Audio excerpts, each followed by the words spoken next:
ಧರ್ಮದ ಹೆಸರಲ್ಲೇನೆ ಹತ್ಯಾಕಾಂಡಗಳು ನಡೀತಾ ಇದ್ರು ಕೂಡ ಕೊಲ್ಲೋರ್ಗೆ ಧರ್ಮ ಇಲ್ಲ ಅನ್ನೋದೊಂದು ಸ್ಟ್ಯಾಂಡರ್ಡ್ ಸ್ಟೇಟ್ಮೆಂಟ್ ಪದೇ ಪದೇ ಬಾಂಗ್ಲಾದೇಶದಿಂದ ಹಿಡಿದು ಮೊನ್ನೆ ಪಹಲ್ಗಾಮ್ನಲ್ಲಾದ ಅಟ್ಯಾಕ್ ವರೆಗೂ ಕೂಡ ಅಲ್ಲಿ ಕೊಲ್ಲಲ್ಪಟ್ಟವರು ಧರ್ಮದ ಕಾರಣಕ್ಕೇನೆ ಕೊಲ್ಲಲ್ಪಟ್ಟರು ಕೂಡ ಕೊಂದವರು ಧರ್ಮ ಕೇಳಬೇಡಿ ಅಂತಾರೆ ಗುರುಗಳೇ. ಇದು ಸರಿನಾ ಅಂತ?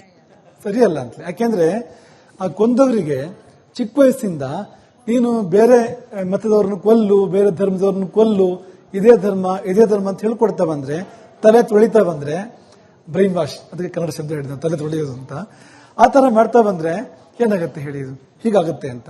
ಹಾಗೆ ಪ್ರಶ್ನೆ ಇರೋದು ಎಲ್ಲಿಂದ್ರೆ, ಯಾರು ಪಹಲ್ಗಾಮಲ್ಲಿ ಒಂದಿಷ್ಟು ಭಾರತೀಯರನ್ನ ಹಿಂದೂಗಳನ್ನ ಕೊಂದರೋ ಅವ್ರಿಗಿಂತ ದೊಡ್ಡ ಪಾತಕಿಗಳು ಯಾರು ಅಂದ್ರೆ, ಯಾರು ಅವರಿಗೆ ಆತನ ಬೋಧನೆ ಮಾಡಿದ್ರು ಚಿಕ್ಕ ವಯಸ್ಸಿಂದ, ಇದರಿಂದ ಸ್ವರ್ಗ ಸಿಗುತ್ತೆ ನಿಂಗೆ ಅಂತ, ಇದರಿಂದ ನನಗೆ ಇಂತಹದೊಂದು ಮುಂದೆ ಒಳ್ಳೇದಾಗತ್ತೆ ಮುಂದಕ್ಕೆ ಅಂತ. ಇದೇ ಸರಿ. ನಮಗೊಂದು ದುರಂತ ಚಿಕ್ಕ ಕಥೆ ನೆನಪಾಗತ್ತೆ, ನಮಗೆ ತುಂಬಾ ಬೇಜಾರಾಗತ್ತೆ. ಪಾಕಿಸ್ತಾನದ ಒಬ್ಬ ಸೈನಿಕನನ್ನ ಭಾರತದ ಒಬ್ಬ ವೈದ್ಯ ಬದುಕಿಸ್ತಾನೆ. ಒಬ್ಬ ಭಾರತೀಯ ವೈದ್ಯ, ಹಿಂದೂ ವೈದ್ಯ, ಭಾರತೀಯ ವೈದ್ಯ ಅನ್ನೋಕ್ಕಿಂತ ಹಿಂದೂ ವೈದ್ಯ ಬದುಕಿಸ್ತಾನೆ. ಪಾಕಿಸ್ತಾನದಲ್ಲಿ ಹಿಂದೂಗಳಿದಾರಲ್ವಾ, ಹಿಂದೂ ವೈದ್ಯ ಒಬ್ಬ ಬದುಕಿಸ್ತಾನೆ.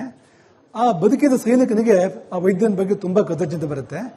ಅವನು ಏನಾದ್ರು ಮಾಡ್ಬೇಕು ಅವನಿಗೆ ಅಂತ, ಏನು ಕೇಳಲ್ಲ, ಏನು ತಗೊಳ್ಳಲ್ಲ, ಅವನು ಪ್ರತಿಫಲಾಪೇಕ್ಷೆ ಅವನಿಗಿಲ್ಲ. ಅವನು ತನ್ನ ಧರ್ಮಗುರುವನ್ನು ಹೋಗಿ ಕೇಳ್ತಾನ. ಅವನು ಏನಪ್ಪಾ ಅಂದ್ರೆ ಅವನಿಗೆ ಏನು ತಗೊಳ್ಳಲ್ಲ, ಪ್ರತ್ಯುಪಕಾರ ತಗೊಳ್ಳಲ್ಲ, ಅವನು ಏನ್ ಮಾಡ್ಬೋದು, ಅವನಿಗೆ ಉಪಕಾರ ಏನ್ ಮಾಡ್ಬೋದು ಅಂತ. ಅದಕ್ಕೆ ಅವನು ಏನ್ ಹೇಳ್ಕೊಡ್ತಾನೆ ಅಂದ್ರೆ, ಅವನನ್ನು ಕೊಂದು ಬಿಡು ಹೋಗಿ. ಯಾಕೆಂದ್ರೆ ಅವನನ್ನು ಮುಸಲ್ಮಾನನ್ನ ಪರಿವರ್ತನೆ ಮಾಡಿದ್ರೆ ಅವನಿಗೆ ತುಂಬಾ ಮುಂದೆ ಮೋಕ್ಷ ಸಿಗ್ತಾ ಇತ್ತು, ಒಳ್ಳೇದಾಗ್ತಾ ಇತ್ತು. ಅವನು ಒಪ್ಪಲ್ಲ ಅಲ್ವಾ, ಅದಕ್ಕೆ ಎಷ್ಟು ಮಾತ್ರಕ್ಕೆ ಒಪ್ಪಲ್ಲ ಅಲ್ವಾ. ಕೊನೆ ಪಕ್ಷ ಮುಸಲ್ಮಾನನ ಕೈಯಲ್ಲಿ ಸತ್ತರೆ ಅವನಿಗೆ ಮುಂದಕ್ಕೆ ಒಳ್ಳೇದಾಗತ್ತೆ, ಕೊಂದು ಬಿಡು ಹೋಗಿ ಅಂತ ಅವನು ಅದನ್ನು ಮಾಡ್ತಾನೆ. ಅದನ್ನು ಮಾಡ್ತಾನೆ ಅಂದ್ರೆ ಜೀವ ಉಳಿಸಿದವನು ಜೀವ ತೆಗಿತಾನ. ಅವನ ಮನಸ್ಸು ಕೆಟ್ಟದಲ್ಲ. ದುರಂತ ಏನು ಗೊತ್ತಾ, ಆ ಕೊಂದವನ ಮನಸ್ಸು ಕೆಟ್ಟದಲ್ಲ, ಅವನಿಗೆ ಬೋಧನೆ ಆ ತರಹ ಇದೆ ಅಂತ, ಕೊಂದ್ರೆ ಅವನಿಗೆ ಒಳ್ಳೇದಾಗತ್ತೆ ಅಂತ.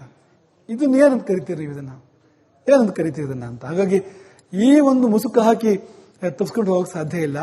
ಯಾವುದೇ ಮತ, ಯಾವುದೇ ಧರ್ಮ ಇಂಥ ಬೋಧನೆಗಳನ್ನು ಮಾಡಿಕೊಡುದು ಅಂತ. ಈ ತರಹ ಮಕ್ಕಳನ್ನ ಇದೇ ತರ ವಿಷವನ್ನು ಊಡಿ ಬೆಳೆಸಿದ್ರೆ ಅವರು ವಿಷ ಕನ್ಯರಾಗ್ತಾರೆ, ವಿಷ ಪುರುಷರಾಗ್ತಾರೆ ನಾಳೆ ಒಂದು ದಿವಸ ಅಂತ. ಅಲ್ಲಿದೆ ದೋಷ ಅಂತ. ನಮಸ್ಕಾರ ಗುರುಜಿ. ನೀವ್ ಹೇಳಿದ್ರಿ ಡಿಸೆಂಬರ್ 31ಕ್ಕೆ ಅದೊಂದು ತಪ್ಪಿಸ್ಬೇಕು ಅಂತ. ನನ್ನಿದೇನಂದ್ರೆ, ಈಗ ಮಕರ ಸಂಕ್ರಾಂತಿ ನಾವು ಮನೇಲಿ ಮಾಡ್ಕೊಳ್ತೀವಿ, ಯುಗಾದಿ ಹಬ್ಬನೂ ನಾವು ಮನೆಗಳಲ್ಲಿ ಆಚರಣೆ ಮಾಡ್ಕೊಳ್ತೀವಿ, ದೀಪಾವಳಿ, ಗಣೇಶ ಹಬ್ಬ ಎಲ್ಲ. ಆ ಡಿಸೆಂಬರ್ 31ಕ್ಕೆ ನಡೆಯೋ ಅವಕಾಶನ ತಪ್ಪಿಸಿದ್ರೆ ಎಷ್ಟೋ ಆಗ ಅನಾನುಕೂಲಗಳೆಲ್ಲ ತಪ್ಪುತ್ತೆ ಅಲ್ವಾ ಗುರುಜಿ? ನಾವು ಕರೆ ಕೊಡೋದು ಅದನ್ನು ನಿಷೇಧ ಮಾಡಬೇಕು ಅಂತ ಕರೆ ಕೊಡೋದು ನಾವು ಅಂತ. ಬೀದಿಗಿಳಿದು ಸಮಾಜಕ್ಕೆ ಪಿಡುಗಾಗೋ ತರ ಒಂದು ಮದ್ಯ ಮತ್ತೊಂದು ವಿಕೃತಿ ತರ ಆಚರಣೆ ಮಾಡೋದಿದೆಯಲ್ಲ, ಅದನ್ನು ಕಡ್ಡಾಯವಾಗಿ ನಿಷೇಧ ಮಾಡಬೇಕಾಗತ್ತೆ, ಕಾನೂನು ಬಾಹಿರಗೊಳಿಸಬೇಕಾಗತ್ತೆ ಅದನ್ನ ಅಂತ ಅನ್ಸೋದು ನಮಗೆ ಅಂತ. ಆಚರಣೆ ನಿನ್ ಮನೇಲಿ ಮಾಡ್ಕೋ, ನಿನ್ಗೆ ಹೇಗೆ ಬೇಕು ಹಾಗೆ ಮಾಡ್ಕೋ, ಇಲ್ಲಿ ರಸ್ತೆಗೆ ಬಂದು ಇಡೀ ಸಮಾಜಕ್ಕೆ ಪಿಡುಗಾಗಬೇಡ ಅಂತ ಸರ್ಕಾರ ಹೇಳಿದೆ, ಮತ್ತೆ ಯಾರು ಹೇಳಬೇಕು? ನಮಸ್ತೆ ಗುರುಗಳಿಗೆ. ಇಷ್ಟು ಬಹಳ ಅದ್ಭುತವಾದ ವಿಚಾರಗಳನ್ನ ನಮಗೆಲ್ಲರಿಗೂ ತಿಳಿಸಿದ್ದೀರಿ. ನಮ್ಮ ಭಾರತ ಸ್ವರ್ಗ ಆಗ್ಲಿಕ್ಕೆ ಬಹಳ ಹತ್ರದಲ್ಲಿದೆ. ನಾವು ಈಗ ಆರ್ಥಿಕ, ನೈತಿಕ, ಸಾಮಾಜಿಕ, ಕೌಟುಂಬಿಕ, ಆಧ್ಯಾತ್ಮಿಕ ವಿಚಾರದಲ್ಲಿ ಸತ್ಯಂ ಶಿವಂ ಸುಂದರಮನ್ನ ಯಾವ ರೀತಿ ಪ್ರತ್ಯಕ್ಷತೆ ಮಾಡಬೇಕು ಅನ್ನೋದನ್ನ ತಮ್ಮಲ್ಲಿ ಕೇಳ್ಕೊಳ್ತಾ ಇದ್ದೀವಿ. ನೀವು ಅಂದ್ರೆ ಎಷ್ಟು ದೊಡ್ಡ ಪ್ರಶ್ನೆ ಕೇಳಿದಿರಿ ಅಂದ್ರೆ, ಅದು ಅಂದ್ರೆ ನಾವೆಲ್ಲ ತರಬೇಕಾಗತ್ತೆ ಅಂತ. ರಾಮಾಯಣ, ಮಹಾಭಾರತ, ಎಲ್ಲ ವೇದಗಳು, ನಮ್ಗೆ ಏನು ಗ್ರಂಥಗಳಿದೆ, ಎಲ್ಲ ಆಚಾರ್ಯರ ಬಾಣಿಗಳು, ಎಲ್ಲವನ್ನೂ ತಂದು ನಿಮ್ಮ ಮುಂದೆ ಇಡಬೇಕಾಗತ್ತೆ ಅಂತ ಪ್ರಶ್ನೆ ಕೇಳಿದಿರಿ ಅಂತ. ಜೀವನದ ಎಲ್ಲ ಆಯಾಮಗಳಲ್ಲಿ ಸತ್ಯಂ ಶಿವಂ ಸುಂದರಂ ಹೇಗೆ ತರೋದು ಅಂತ. ಅದೇ ಧರ್ಮದ ಸೌಂದರ್ಯ ಅಂತ, ಅದೇ ಧರ್ಮದ ತಿರುಳು. ಧರ್ಮ ಅಂದ್ರೆ ಏನು ಅಂದ್ರೆ, ನೀವು ಯಾವ ತರಹ ಜೀವನ ಮಾಡಿದ್ರೆ ನಿಮ್ ಜೀವನ ಸತ್ಯಂ ಶಿವಂ ಸುಂದರಂ ಆಗುತ್ತೆ. ಸತ್ಯಂ ಶಿವಂ ಸುಂದರಂ ಅಂದ್ರೆ ಸುಂದರಂ ಅಂದ್ರೆ ಚೆನ್ನಾಗಿದೆ ಅಂತ, ಸೊಬಗಾಗಿದೆ ಅಂತ. ಶಿವಂ ಅಂದ್ರೆ ಸೊಬಗು ಮಾತ್ರ ಅಲ್ಲ, ಅದು ಮಂಗಲಕರ ಕೂಡ ಹೌದದು ಅಂತ. ಎಲ್ಲ ಸೊಬಗು ಮಂಗಲಕರ ಅಲ್ಲ, ಎಷ್ಟೋ ಮಾದಕ ಆಗಿರುತ್ತೆ, ಮಂಗಲಕರ ಅಲ್ಲ. ಸೊಬಗು ಹೌದು, ಆದ್ರೆ ಮಾದಕ, ಮಂಗಲಕರ ಅಲ್ಲ ಅಂತ. ಸತ್ಯಂ ಅಂದ್ರೆ ನೂರು ಕಾಲ ಉಳಿಯುತ್ತೆ ಅದು ಅಂತ, ಅಂತಹದ್ದು ಅಂತ. 100 ಕಾಲ ಉಳಿಯುವಂತ ಹಿತಕರವಾದ ಸೊಬಗು, ಒಳಿತಾದ ಸೊಬಗು, ಮಂಗಲಕರವಾದ ಸೊಬಗು, ಹಾಗೆ ಬದುಕೋದಕ್ಕೆ ಧರ್ಮ ಅಂತ ಹೆಸರಮ್ಮ. ನಿಮ್ಗೆ ಒಂದು ಉತ್ತರ ಕೊಡಬೇಕಾದ್ರೆ ಒಂದು 10 ವರ್ಷ ನಾವು ನೀವು ಕೂತ್ಕೋಬೇಕು, ಜೀವನ ಇಡೀ ಸಾಧನೆ ಮಾಡಬೇಕು, ಅಥವಾ ಒಂದು ಪದದ ಉತ್ತರ ಕೊಡಬೇಕು, ಧರ್ಮ ಅಂತ. ಪೂಜ್ಯ ಗುರುಗಳಿಗೆ ನಮಸ್ಕಾರ. ನನ್ನ ಹೆಸರು ಬಾಳೇಶ್ ಅಂತ. ಪಾಶ್ಚಿಮಾತ್ಯ ದೇಶದ ಸಂಸ್ಕೃತಿಗೆ ಮನಸೋತು ನಮ್ಮ ಯೋಜನಾಂಗ ಧರ್ಮ ಪರಿವರ್ತನೆಗೆ ಮುಂದಾಗ್ತಾ ಇದ್ದಾರೆ. ಇದನ್ನು ಹೇಗೆ ತಡೆಗಟ್ಟಬಹುದು ನಾವು ಅಂತ? ಬಟ್ ಅವ್ರು ಕೇಳಿದ ಪ್ರಶ್ನೆಗೆ ಪೂರಕವಾಗಿ ನಮ್ಮ ರಾಜ್ಯದ ಮುಖ್ಯಮಂತ್ರಿಗಳ ಇತ್ತೀಚಿನ ಹೇಳಿಕೆ ಗುರುಗಳೇ, ಹಿಂದೂ ಅಥವಾ ಸನಾತನ ಧರ್ಮದಲ್ಲಿ ತಾರತಮ್ಯ ಇತ್ತು ಅನ್ನೋ ಕಾರಣಕ್ಕೆ ಮತಾಂತರಗಳಾಗ್ತಾ ಇರೋದು, ನಮ್ಮಲ್ಲೆಲ್ಲ ಸರಿ ಇದ್ರೆ ಬೇರೆ ಧರ್ಮಕ್ಕೆ ಯಾಕೆ ಹೋಗ್ತಿದ್ರು ಅಂತ ಹೇಳಿ ಮುಖ್ಯಮಂತ್ರಿಗಳು ಕೇಳಿದ ಪ್ರಶ್ನೆ ಇದು. ತಾರತಮ್ಯ ಎಲ್ಲಿಲ್ಲ ಅಂತ, ಯಾವುದ್ರಲ್ಲಿಲ್ಲ ಅಂತ, ಅಂಥದ್ದು ಯಾವ್ದಾದ್ರು ಒಂದು ಮತವನ್ನು ತೋರಿಸ್ಕೊಡೋದು ಸಾಧ್ಯ ಈ ಪ್ರಪಂಚದಲ್ಲಿ ಅಂತ. ಇಸ್ಲಾಂ ಇರ್ಬೋದು, ಕ್ರಿಶ್ಚಿಯಾನಿಟಿ ಇರ್ಬೋದು, ಎಲ್ಲಿ ಯಾವ್ದನ್ನು ಬೇಕಾದ್ರೂ ತೋರಿಸ್ತೀನಿ ನೀವು, ಆ ತರಹ ಯಾವುದೂ ಇಲ್ಲ. ಇಲ್ಲಿ ಏನಂದ್ರೆ ನಮ್ಮಲ್ಲಿ ತಾರತಮ್ಯ ಇತ್ತು ನಾವು ಒಪ್ಕೊಳ್ಳೋಕ್ಕಾಗಲ್ಲ. ಯಾಕೆ ಒಪ್ಕೊಳ್ಳೋಕ್ಕಾಗಲ್ಲ ಅಂದ್ರೆ ಈ ಧರ್ಮಕ್ಕೆ ಒಂದು ಸಾಕಾರ ಮೂರ್ತಿ ರಾಮನನ್ನು ಹೇಳ್ತಾರೆ.